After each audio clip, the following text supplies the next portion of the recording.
Penyebab pertama itu lihati diri sendiri. Lihati perilaku kita sebagai manusia. Baru kemudian kita lihat juga dari sisi yang lain. Makanya Allah katakan di dalam Al-Quran, awalamma asobatkum musibah.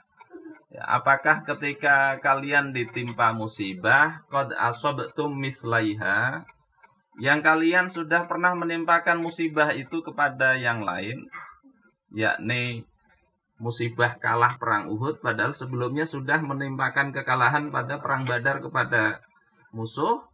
Qultum anna hadza. Kalian katakan, dari mana musibah ini datang?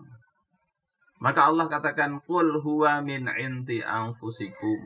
Katakanlah, kekalahan perang Uhud itu datangnya dari diri kalian. Jadi cari tanggung jawab manusia itu didahulukan dalam ayat ini. Nah, di ayat sesudahnya Allah ingatkan, ya, wa ma asobakum yaumal taqal jam'an fa bi idznillah.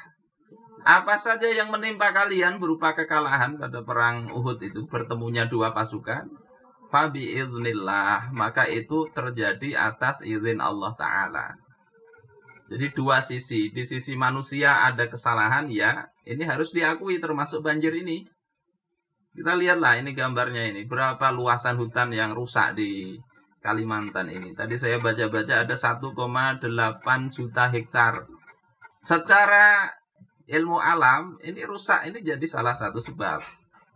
Tetapi kita harus ingat bahwasanya terjadinya banjir itu tidak serta-merta disebabkan karena rusaknya alam semata.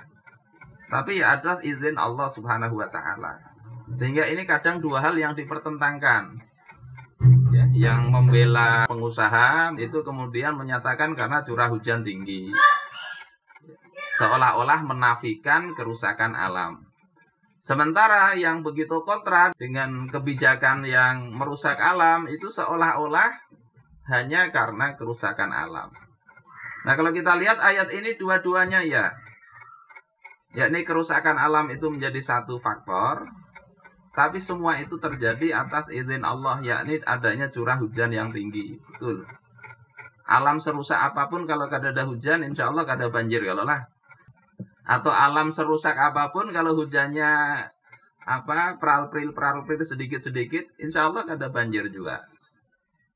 Alamnya sebaik apapun, kalau Allah kehendaki, Allah izinkan hujan banjir juga. Bahkan sebelum ada penambangan, saatnya Nabi Nuh itu hidup, itu banjir besar. Artinya fa bi idznillah, dengan izin Allah. Ini dua poin yang harus kita dudukkan secara adil. Ya, secara adil. Kesalahan manusia harusnya jangan diulangi, harusnya dibenahi mulai sekarang. Kerusakan ekologis itu, ya, bagaimanapun juga secara keilmuan itu ada pengaruh yang signifikan.